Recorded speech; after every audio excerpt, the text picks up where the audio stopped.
ബംഗാളിൽ മമതാ ബാനർജിയുടെ അരാജകത്വ ഭരണം അവസാനിപ്പിച്ച് ബി.ജെ.പി. സർക്കാർ അധികാരത്തിലേറിയതോടെ കേരളത്തിലേക്ക് മടങ്ങാതെ ബംഗാളികൾ സ്വന്തം നാട്ടിൽ തന്നെ ഇനി മെച്ചപ്പെട്ട ജീവിതമൊരുക്കുമെന്ന പ്രതീക്ഷയിലാണ് വോട്ട് ചെയ്യാൻ പോയ നല്ലൊരു ശതമാനം ബംഗാളികളും മടക്കയാത്ര ഉപേക്ഷിച്ചത്. ഇതോടെ ബംഗാളികളെ ആശ്രയിച്ച് പ്രവർത്തിച്ച ഹോട്ടലുകളുടെയും താളം തെറ്റി. ജോലിക്ക് ആളില്ലാതെ ബുദ്ധിമുട്ടുകയാണ് ഹോട്ടലുടമകൾ. പശ്ചിമ ബംഗാളിൽ വോട്ടെടുപ്പിന് മുമ്പ് പോയതാണ് ബംഗാളികൾ. ചിലർ നേരത്തെയെത്തി ബി.ജെ.പിയുടെ പ്രചാരണ പ്രവർത്തനങ്ങളിലും സജീവമായി. ബി.ജെ.പി. സർക്കാർ അധികാരത്തിലെത്തിയാൽ ഇനി തിരികെ കേരളത്തിലേക്കില്ലെന്ന് ഉറപ്പിച്ചായിരുന്നു പലരും യാത്ര തിരിച്ചത്. മമതാ ബാനർജിയുടെ തുടർഭരണം അവസാനിപ്പിച്ച് ബി.ജെ.പി. ചരിത്ര വിജയം നേടിയതോടെ നല്ലൊരു ശതമാനം ബംഗാളികളും തിരികെ എത്തിയിട്ടില്ല.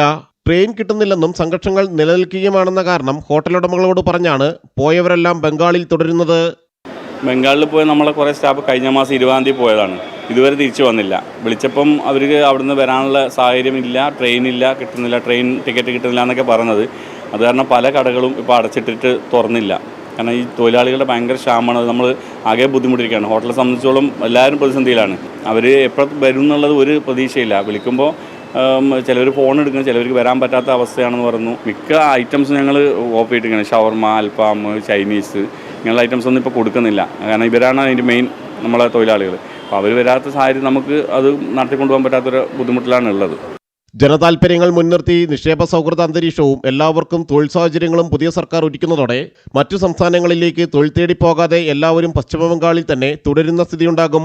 ഇടത് മമതാ ഭരണകാലങ്ങളിലായിരുന്നു ബംഗാളികൾ കൂട്ടത്തോടെ ജോലിയും ഉയർന്ന കൂലിയും തേടി കേരളത്തിലേക്കൊഴുകിയത്.